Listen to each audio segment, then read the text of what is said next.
Okay. Or Okay. Yesterday. Okay, welcome everyone. Here in Dubai it's actually 5:30 and it's actually 3 hours less in Europe. So it shows real commitment from our panel that they're here to the bitter end in this session. And in fact, I'm actually quite excited because I attended a number of sessions today. And in fact, insurance kept coming up. So I think it makes it even more pertinent that we have this session today on the role of insurers and insurance in climate change adaptation.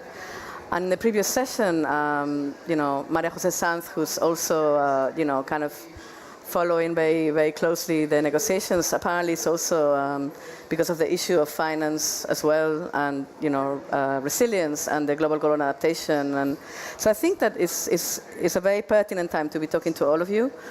I think it's also great that we have different perspectives, not just the insurance sector, but also other visions to comment on insurance. It makes it much more rich. And also, I want to also say thanks to Ivo, because he's repeating, because we had an event last year, and he's with us again. So hopefully it meant that he enjoyed last year's event. Okay, so before I start, I want to briefly kind of say, because you kind of see it, but we kind of, as the EU presidency is currently run by Spain, we're kind of sharing a space with the European Union. And one of the reasons why we're here is because we actually now have an EU project that, is being coordinated by a Spanish institute called the Basque Center for Climate Change, called Soteria. And basically the whole focus of the project is to look at innovative insurance solutions, where we have 8 case studies. 4 are urban, and 4 are actually agricultural. So we also look in agricultural insurance. And they're also, I think, quite exciting because they cover really a wide spectrum in the European Union. We have cases in Croatia, in Bulgaria, in Spain, and in Germany.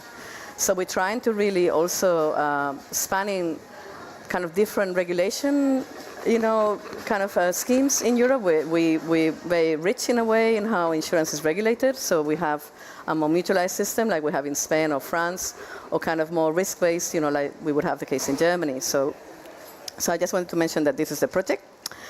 This is the kind of publicity stunt for a European project. But just to say that in a way, this is the idea that we're trying to bring science as a lot closer to decision making. So then the science is actually used. So with that, I want to very briefly introduce the session. So basically, we want to look at the role of insurance in climate change adaptation, how we can develop strategies to protect people and nature. This event, emerges as a pivot, as we basically gather, experts, policymakers and industry leaders. Climate change, is now here. The impacts are actually very, very, obvious. We've had a very, floods. We've had extreme events are becoming kind of the new normal, and therefore, solutions is a time for solutions and a time to act. So, what are the objectives of our session? First of all, we want to explore innovative strategies and best practices that basically insurance can take to help encourage, climate change adaptation. At the same time, we want to share insights, fostering partnerships and catalyzing action. And finally, we want to discuss topics such as risk assessment, policy frameworks, and collaboration initiatives that empower insurance to lead the change in climate change adaptation efforts. So in a way, and this I've seen in a number of events throughout the year, I think in a way, when we talk about insurance and we're talking about risk, the insurance sector is, in a way, the kind of the risk sector that is more expert on the area. So we kind of can build on this expertise, as we move forward into this kind of, era of compounded and cascading risks, where we need really to understand a lot more. So with that, I want to briefly introduce our panel. We're very lucky to have, people, and as I said, it's compared to last year where we had a more insurance focus. This time we have, a kind of wider range of experience. So first of all, I want to introduce Jorge Gastelumendi. He's the Global Policy Director at Adrien Arst, Rockefeller Foundation Resilience Center. Jorge Gastelumendi leads the policy and finance pillar of the center overseeing the policy and finance solutions across the portfolio of interventions. He joined the center in January 2020, and during the tenure as a center, he has also held the role of the Race to Resilience, to lead for the UN high-level climate champions. So in a way, I think we will benefit a lot from Jorge's experience on the Race to Resilience, which is kind of like, I remember from Glasgow, it was actually like, very much pertinent. Jorge was telling me before we started that he was actually a negotiator when the Paris Agreement was agreed. So I think, he obviously witnessed a very important historical moment. And in a way, we're now thinking, okay, is the stock taken to the, this year that so we are seeing now the Paris Agreement kind of live. So I think that's going to be very, very important. We also have Bridget Gaynor, Global Head of Public Affairs and Policy from our own Insurance Development Forum. Bridget is a global head of policy and public affairs and co-lead of the climate at ION, which focuses on development innovative solutions to help governments and other public institutions to reduce volatility and increase the resilience of the different sectors.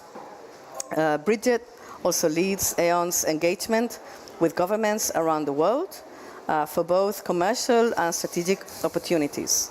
So in that respect, Bridget, we look forward to hearing on the initiatives that I mean, this is also the time for you, if you have things you want to announce, please feel free, because I think this, in the first days of COPs, we've already had some very important announcements, and I think as I speak, in fact, in my own country, so that civil society is demonstrating in all the cities across Spain. So at the same time, the pressure is building up, and I think we have to give people hope that we are actually taking action while we're here.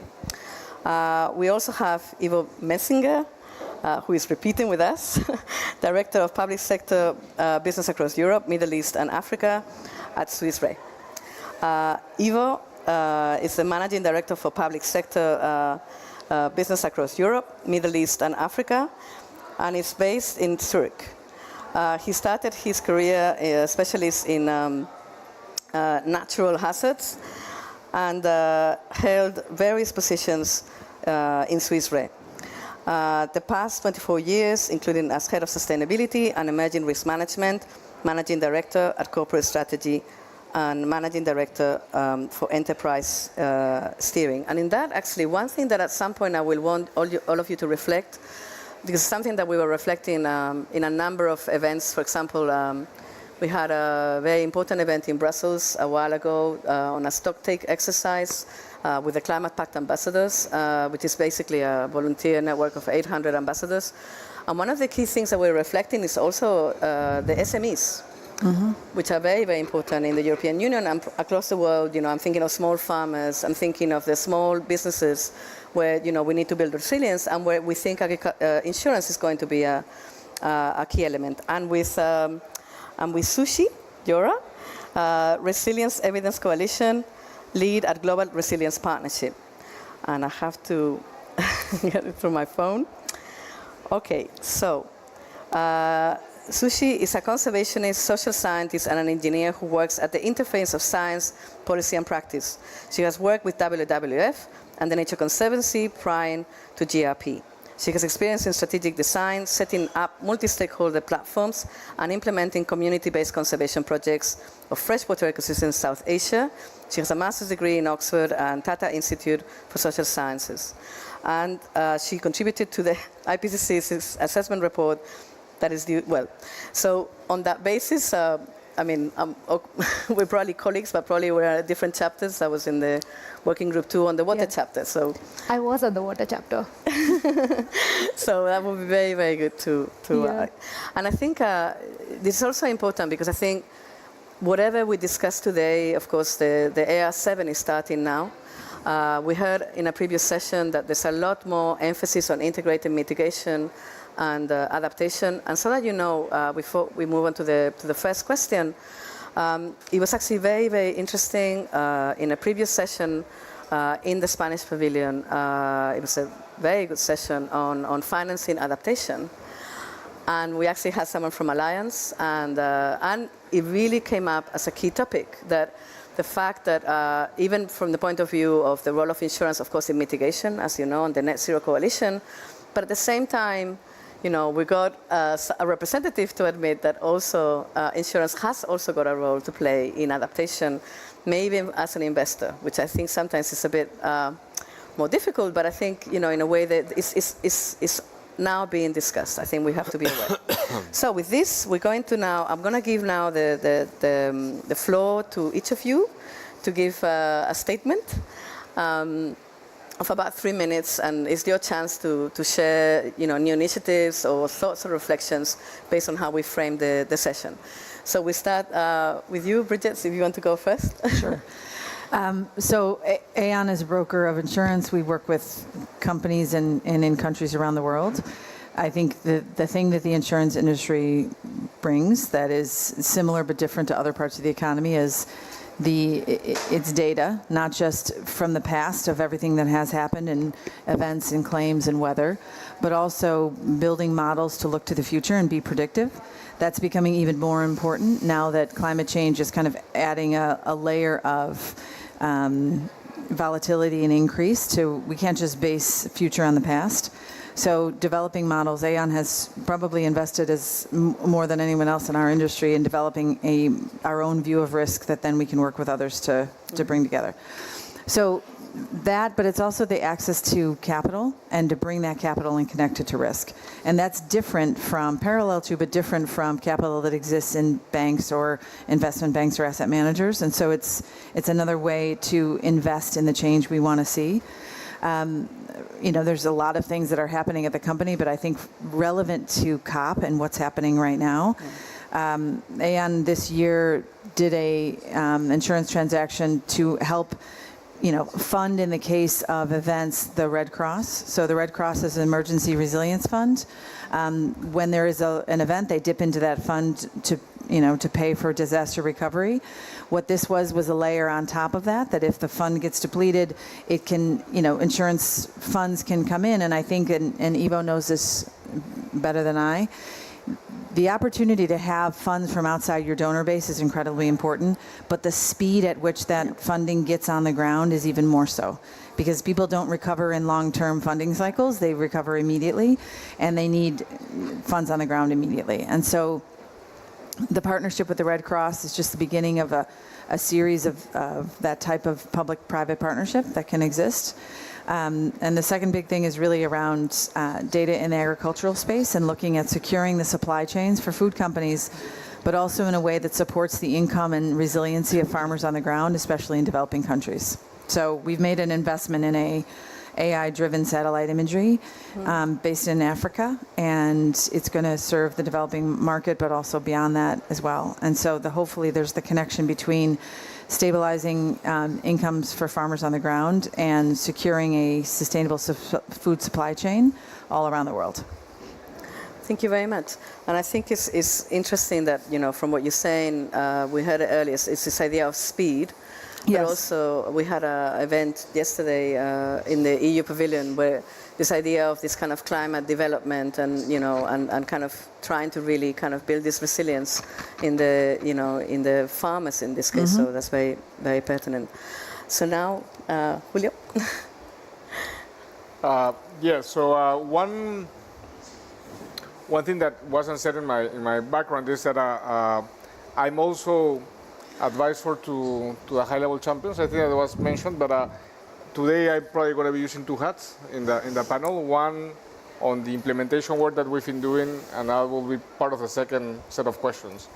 And the first set of questions, in terms of statements and announcements, as part of the champions, the high-level champions, we've been mobilizing the insurance sector to take a broader look at the set of capabilities that they could put on the table to address adaptation and risk reduction, and in a way to flatten the risk curve for climate change.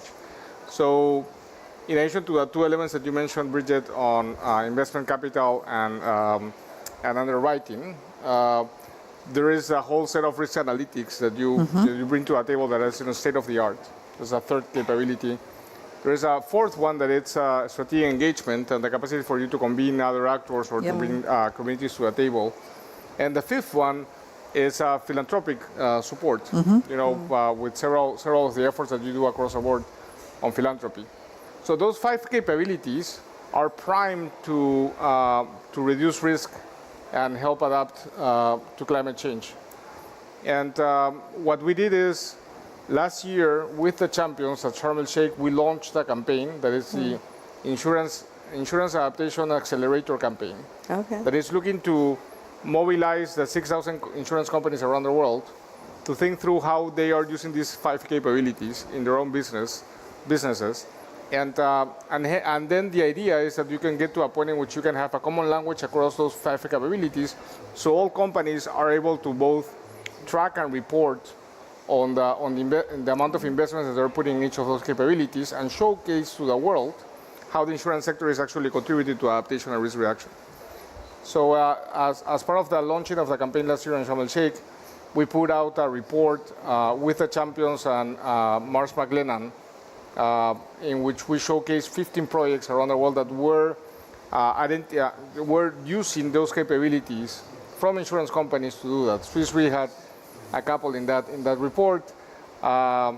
This year we are doing our homework. That it's now that we put out the initial ideas around this capabilities, we want to build, we want to propose what a framework would look like, and ideally down the road a standard that could be used by the whole sector to both track and report on investments on those capabilities.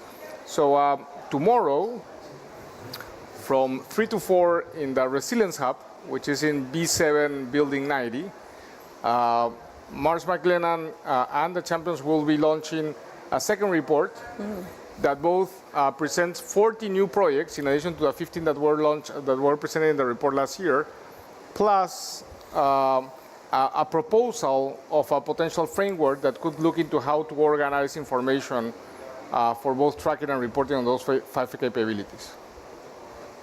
Thank you very much. So I think, you've raised an interesting aspect that I had never really thought about, which is when we talk about capacity development, we don't really think that we also have to provide capacity for the insurance sector itself, no? For the challenge is so enormous.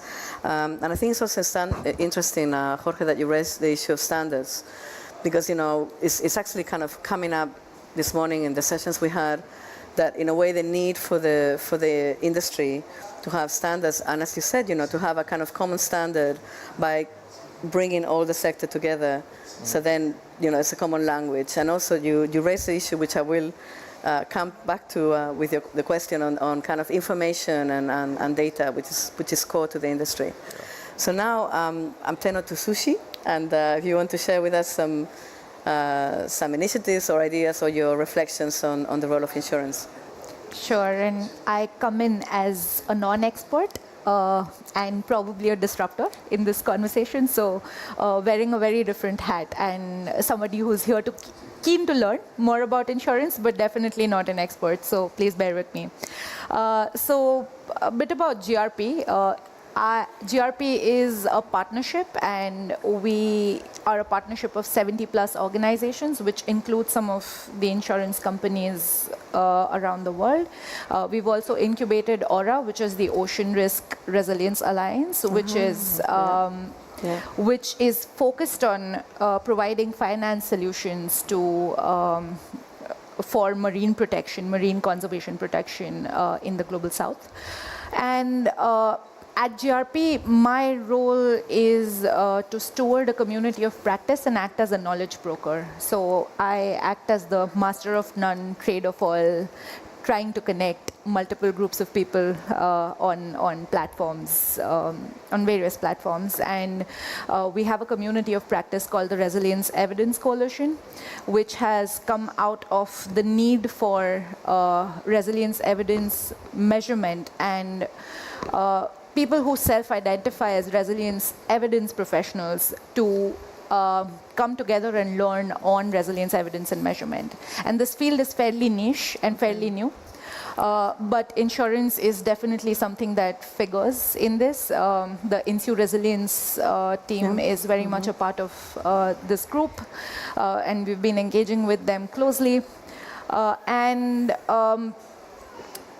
One of the things for us at GRP, we recognize that while there are various definitions of resilience, we define resilience as the ability to navigate and act in face of change, or ability to navigate through surprises, because it's more than just bouncing back. It's more than just, when we think of insurance and we think of risk management, we think of just bouncing back. But for us, we're trying to change that, and we're trying to change it to more than just bouncing back. So while insurance figures as one of those options, there's a lot more that we need to do, and we need to kind of identify as solutions both before the risk arises itself, and transform in the face of that change as well. So that's something that we are genuinely trying to kind of gather voices around this and appreciate these qualities of resilience. And we have recently written a paper around the attributes of resilience. This included Johan Rockstrom, Nate Matthews, who's our CEO, and a few other colleagues from the Stockholm Resilience Center and GRP. And we essentially laid out 5 key attributes. There's inclusivity and equity, there's connectivity, and we've seen that especially with COVID-19, how connectivity has affected both the unintended consequences as well as the resilience of communities. And there's adaptive learning, which is where my role is very much at the center of, with the Evidence Coalition and learning around measurement. And finally, there's redundancy and diversity, and which is where insurance plays a very big role, because these are the 2 attributes where redundancy in farmers' incomes, for instance, diversity in the kind of incomes available, the kind of options available, especially in the face of droughts, crop failures, market impacts, and so on. So putting all of this together, we in June 2023, this year, we hosted something called the Resilience Evidence Forum, which was co-hosted by USAID. And we launched a set of principles and priorities for resilience evidence and measurement, essentially saying a few different things. The fact that there is a tension between the need for data and the need for standards and plural ways of knowing. And we need to hold those spaces. There is need for rigor, but there is need for that space for accepting indigenous knowledge. And we had examples from the ground where there are local, for instance, there's a local NGO in Zambia, which is working on reconnecting farmers with indigenous farming practices, because that's what's working in drought scenarios for them. So there are those examples where we see that risk mitigation through indigenous knowledge, and we need to hold those too in the work that we're doing. There's a strong call for no evidence about us without us, which is essentially saying that communities are very much users and producers of that evidence. So even if you're talking about insurance, metrics, standards, communities are the decision makers. At the end of the day, it's the farmer who's making the decision of whether to grow a certain crop or not, whether to claim a certain insurance or not, and therefore he, she, they are very much part of that decision-making process, of the process of measurement. And finally, things like the global shield exist. So there are these spaces where we have this kind of evidence that we need, but there are enormous gaps, and there is a need for wayfinding. And that process of wayfinding is where we need to head, especially with like the global stocktake. We have these humongous exercises, but we really need to kind of identify what is that evidence that we need to tease out and work towards. So I guess I'll end with that. Thank you. Thank you very much. I mean, I think what you're saying, in a way, links very much with one of the things that's being discussed in this COP, which is the global goal on adaptation, where, in a way, we're still trying to really, kind of define resilience in, the evidence and the metrics. And again, I think, the insurance sector and the initiative even that Jorge was also raising about, the sector coalescing and the capacity building. Interesting, you both mentioned 5, so maybe at some point you need to exchange. And also you kind of made, like Bridget, this idea of the supply chain, this connectivity, and that these systems are, this telecoupling that is having impacts. Also to frame it, for example, in the EU at the moment we have the mission on adaptation, so our project is part of that mission, where in a way there's this intention that 150 regions and communities will be resilient by 2030, and yet how will we define that? So that's why, and we do think that insurance, again, and the knowledge, and also you mentioned the keyword of learning, which again, capacity building for the insurance sector, but also community learning. And then also I think it was interesting that you really were kind of really looking about what is climate resilient development, which was critical in the IPCC, and the idea that we have to bring new knowledge. And I would say insurance knowledge and also community knowledge, and this blending of knowledge is going to be really, really fundamental. And in fact, we attended a session on data, and it was very interesting. Someone from the World Economic Forum was also saying, what about qualitative data?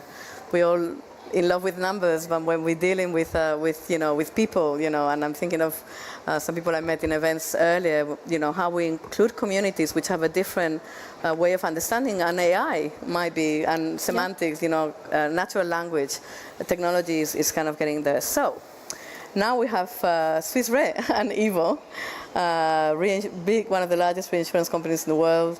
What are your thoughts on the role that you can play in the race to resilience? The fact that we now have the impacts here, and insurance is a key actor. Thank you, Elena. And apart from the obvious, is this not working? No. It's working, yeah? It's okay, yeah. Better?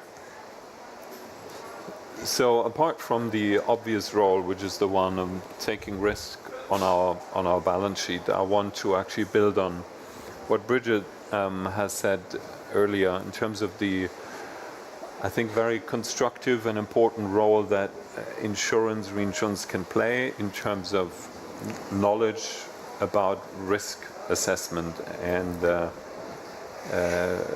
Bridget has shared what Aon is doing. I think we see that all over the industry now, that there is a much more of a willingness to offer the knowledge that we have accumulated also to other stakeholders in terms of services that we can provide, and more of Swiss Re's counterpart, not only insurance companies but also corporates, for instance, development finance institutions, who are taking a fresh look at either their existing portfolio of projects, including adaptation projects, by the way, or future investments that they want to take, to assess of what is the climate risk, what is the natural catastrophe risk, how can it be mitigated or reduced through risk engineering interventions, or how is the Paris path compliance of this portfolio of investments. And for all of these questions, insurers, reinsurers, brokers' data can actually be very useful.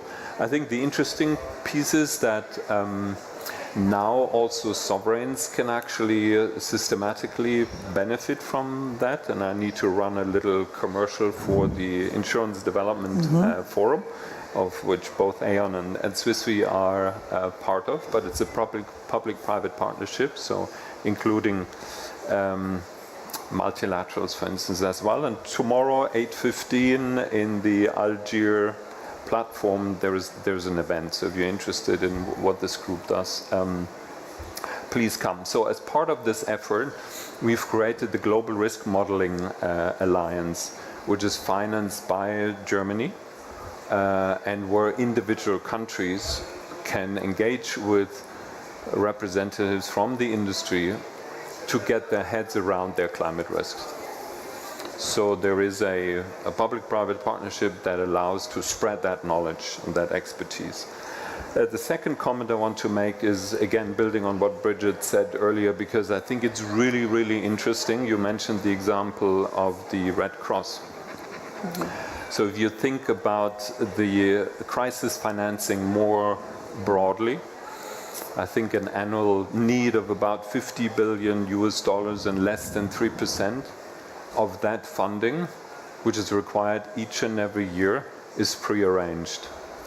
The rest is, okay, things have happened and now we need to react and money is being raised and there are pledges, etc. A lot of time goes by before there is actually effective intervention on the ground. And I'm not necessarily talking about using private balance sheets. Of course, insurers, reinsurers could take that risk on their balance sheet. But just using the methodologies that we employ and the knowledge that we have about structuring pre-arranged financing can be very useful, and the industry through the IDF is ready to help. We need to reform how the world pays for disasters, and we can be much more effective if we do it pre-arranged rather than asking all these questions after the event has happened. How do we get the money there? Who should actually get it? It can all be pre-arranged. That's what insurance does. Yeah. The last point I want to make very briefly is obviously there is a role to play for the industry in incentivizing risk reduction. The obvious one is through a price signal, which is painful. But this is not the only one. There are ways of how insurance contract can be structured to ensure that affected individuals can build back better. And I think this is not widely used, but I think we are getting there. The UK is such an example under the leadership of Flood-Re, which is a specific vehicle for difficult to insure flood risk in the UK, actually is engaging with the insurance industry to make that mainstream. I stop here. Thank you very much. So I think listening to you I think it's very interesting. We're participating on the mission adaptation in the European Union, and in fact, we're literally rolling it out now in Spain, for example, with the Basque Country and the Valencia region. Soon we will be working with the Canary Islands. I mean, you can imagine, very different climates and different economic sectors, even within the same country. And the first step that we have now understood is the key first step is the most important, which is a risk assessment. If you do not have a good risk assessment, everything else in the kind of adaptation cycle is really not going to be that effective. So again, Ivo, I think it's very, very important what you just said. I think also, building on your comment, in the previous session, we were actually looking with the IMF and also with the World Bank at natural capital accounting. Why? Because they're starting to understand the impacts, as you said, on the economy from these events. So I thought it's interesting that in a way what you're raising is anticipatory finance, the fact that we can we know these events are going to happen. We had the same with COVID. Everyone said, oh, black swan. It was not. It was a white rhinoceros. We knew there was going to be a pandemic. We just didn't know when. But we saw last year with the events we have in developing countries and the impact it has on their economy. So I think it's very relevant to see that we can see that in a way insurance can kind of help cushion these impacts and make, and I think also... So maybe we should not, to your point earlier, not think about insurance really only having an impact after the event.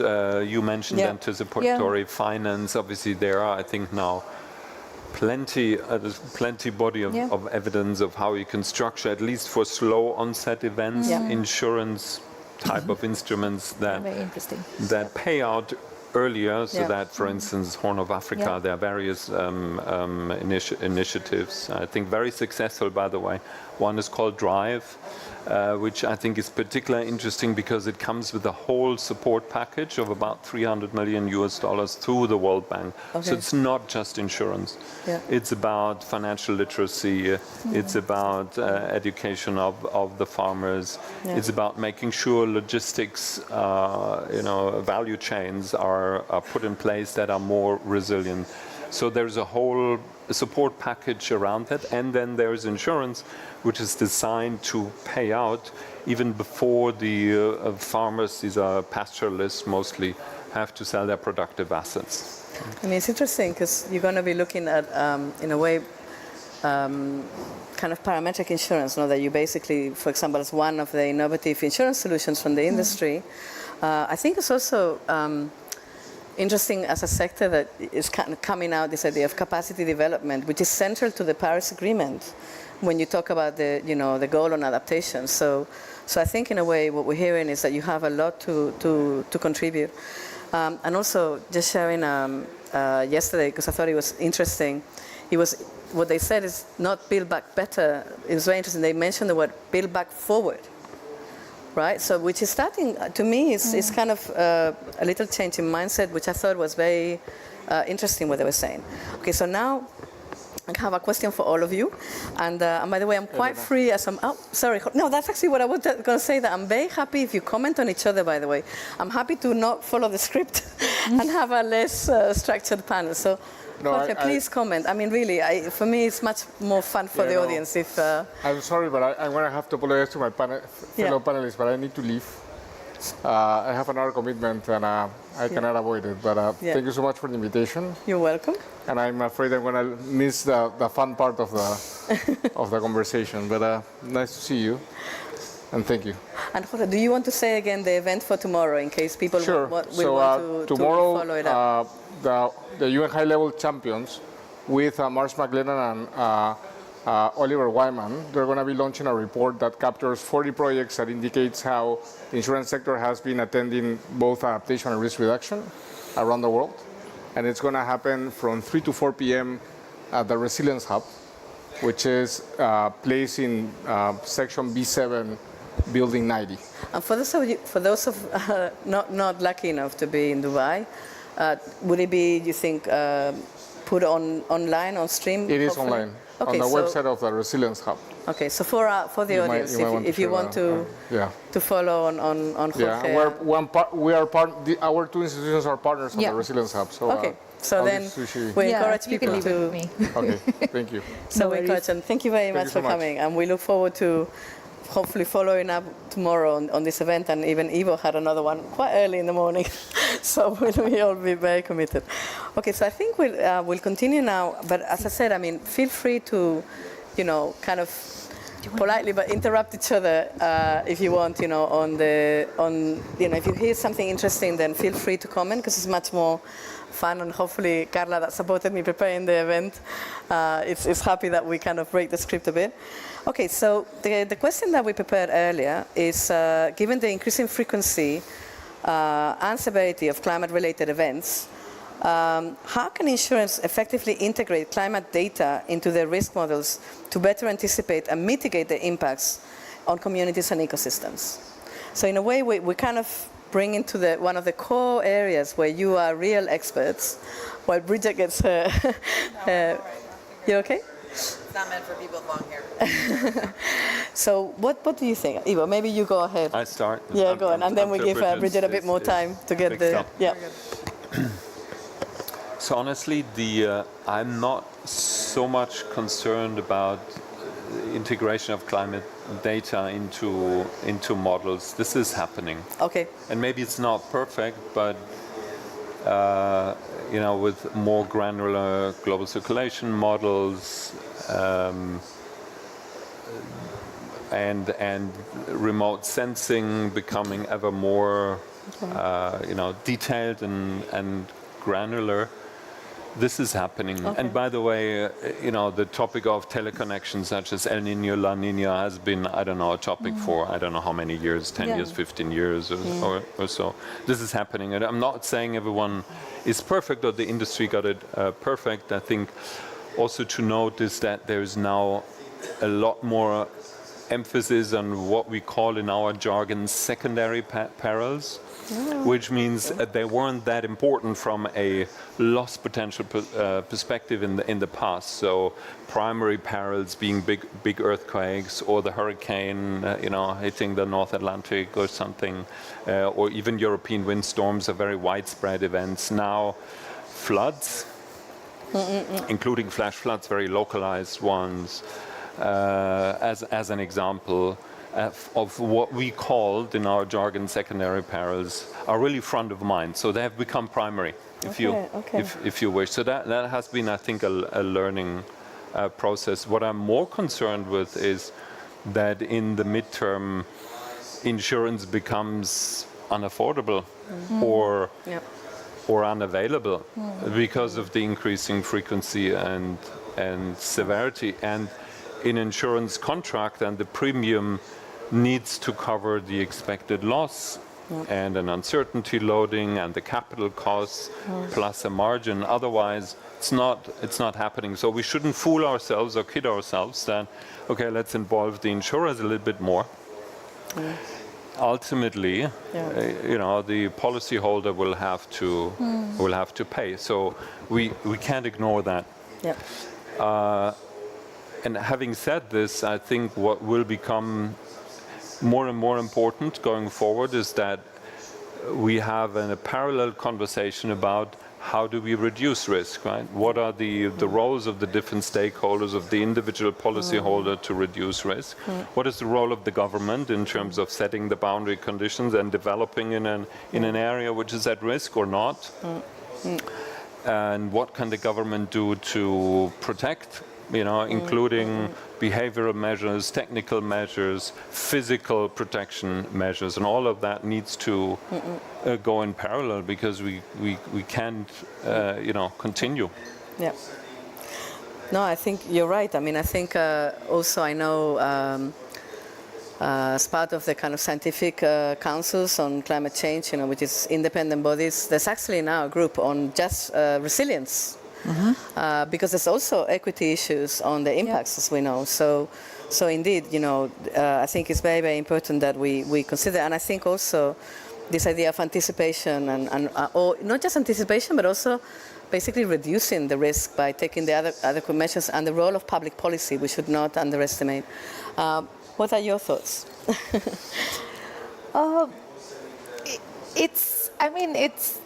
It's an interesting question, and for me, the reflection comes from spaces which are not typically considered when we think of insurance, and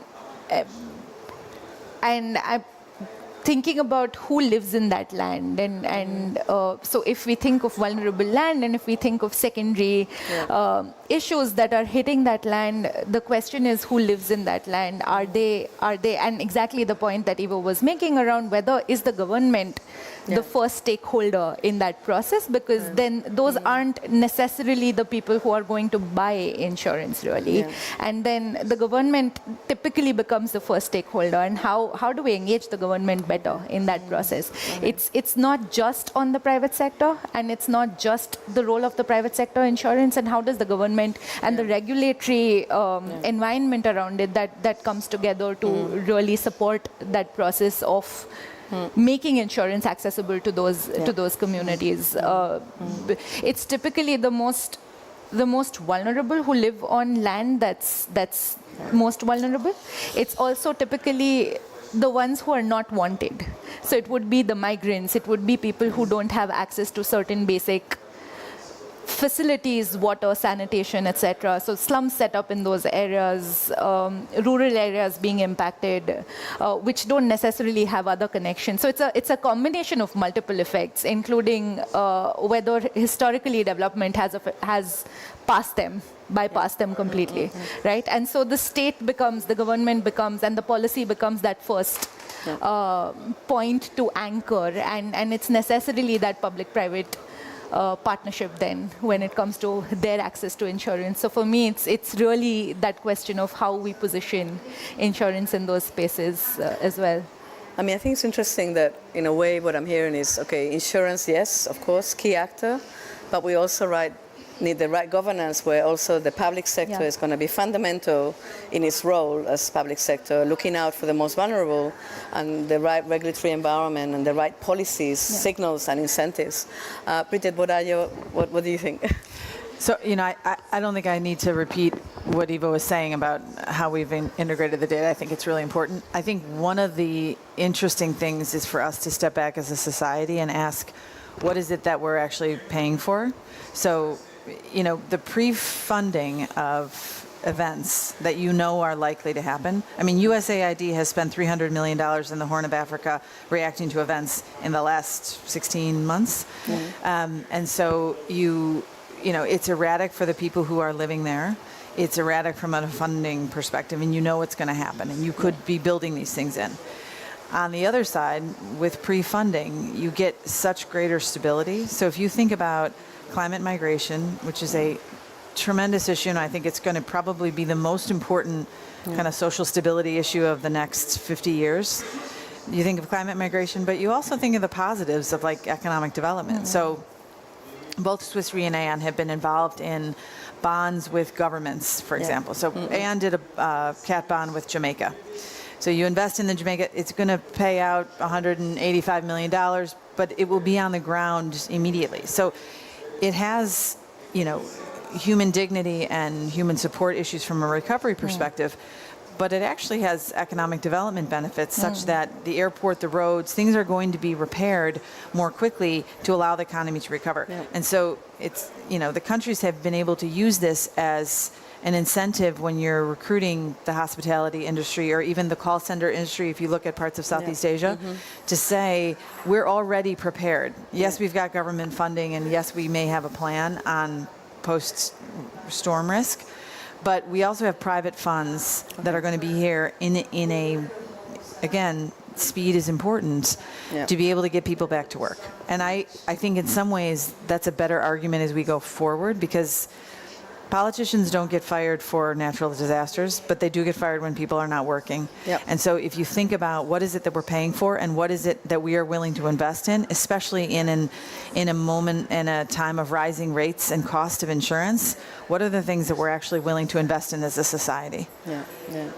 And I think you're right. I think it's this idea of kind of keeping the economy going, which then eventually will basically ensure, that things that we're coping with what we know is coming, and we better prepare. The example I always give people is, it's like as a parent, when you have a baby, you react to the baby. The baby cries and you react to the baby in the beginning. But you don't keep just reacting to a child. You don't say, oh, you don't know how to read, I should probably send you to school. You make a plan and you do the things that they're going to need to survive. And it's, we should be doing the same thing as the community. So I think what you're saying is basically, as we're moving forward into this adaptation planning, which provides a framework, and the global goal on adaptation, the understanding of resilience, better preparedness, and then touching hands also with humanitarian in some contexts, and even in developed countries, we're seeing events we haven't seen before. I mean, we now have hurricanes in the Mediterranean, where we weren't really used to them, So I think we're seeing even new scenarios that we hadn't really seen. Can I say one more thing on this crisis financing? And again, a little commercial. So the Center for Disaster Protection, which is UK-based in London, is now on an annual basis actually providing an analysis and data on how much of crisis financing is pre-arranged versus not. And they have analyzed crises in the past, and of course there are many crises that are, for instance, related to conflict, right? Not all crises are climate driven, but they're estimating that about 55% of crises can be predicted. So there is enough time to put in place mechanisms that then they can then finance interventions really fast. Yeah. So I think what we're hearing is this idea that we have to, we have the knowledge, we increasingly have the data, we have the models, and we have the urgency, to act. I think with this, what I wanted to ask you is, we're now entering, I think, the last 5 minutes of the of the event. So I wanted to kind of just, give you kind of like, as we move forward, what would be kind of like your wish list? What do you think would be, the things that you would want? If we come, if we see you again at COP29, what kind of would you like to have happen? What do you think would be like really good, strong steps to take forward? If we want to really see adaptation very much as part of the solution of climate change impacts and adaptation. I'd like to see a mindset shift on behalf of government, but also other actors, that pre-funding or insurance isn't kind of spending money you may not actually get to utilize, but that you see it as an investment, like you'd see an investment in your retirement or your house or anything else that you value, that you pay for it a little bit every year. And so I think that the idea of, instead of calling it like pre-funding, it's much more around investment in some of those social stability drivers, economic development, climate migration, even really national security. When you look at some of the places where scarcity causes conflict, that's where I think we should be looking at, that it's like a positive growth mindset in investment, and not just kind of this, what we think of as money we may not actually use. Yeah. So in a way, what you're saying is that we really, we don't really look at the damage, but we actually say, okay, spending money, but it's actually like an investment on the, just basically making the system, which is the whole thing, more resilient, to the impacts that we know, as Ivo says, are going to happen. So then you prepare and you plan and you invest to reduce those impacts. I think I'd reiterate what I said in the beginning. I think I'd go back to that point around redundancy and diversity. And we're too efficiency oriented as a system, as economy. And we necessarily need to build in that redundancy and diversity within the way we manage our finances, the way we respond to disasters, the way we anticipate disasters as well. And insurance definitely falls within that need for redundancy and diversity within the system for resilient systems. And it's a mindset shift, stepping away from that efficiency oriented goal-seeking mindset to a growth mindset that's redundant and diverse. Yeah. Ivo. I want to second what Bridget said, because I think it's actionable.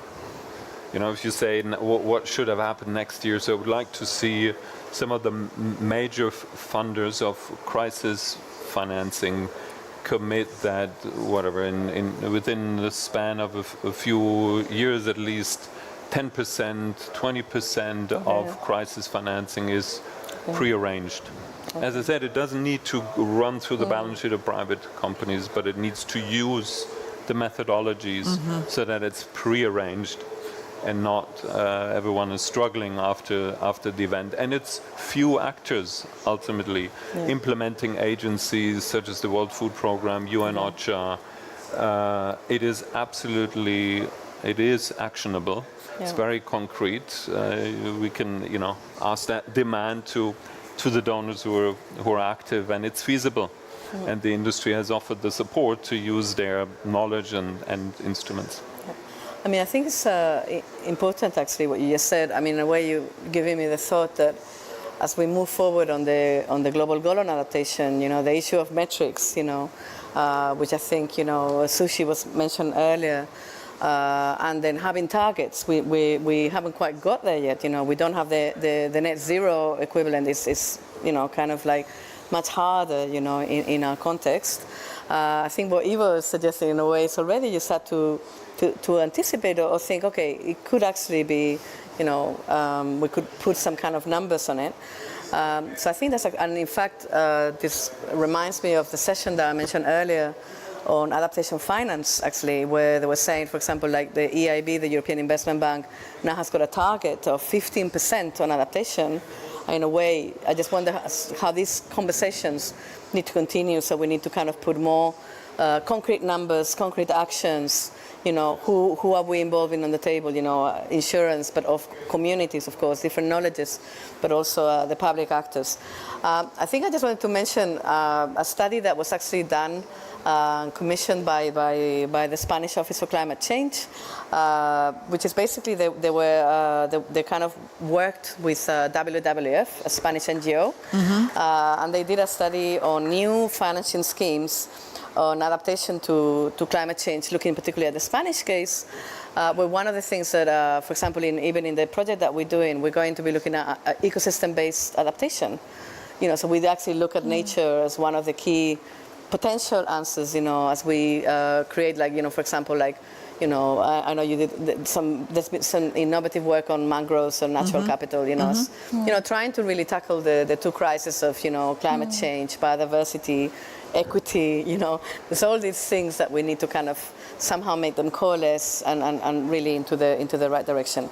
So with that, I think we probably ended on our session. Yes, thank you very much. I wanted to say thank you very, very much for coming on a when we're still relatively fresh in COP. We're only on day 4, but also it's late in the day. So I really appreciate your comments, your suggestions, and we will probably make a summary, and we'll make sure that it gets to you and that it's available in the context of the Spanish Pavilion. That this time round we wanted to actually bring the world to the Spanish Pavilion, so we actually also learn and share experiences. So thank you very much for coming. Thank you very much. Thank you so much.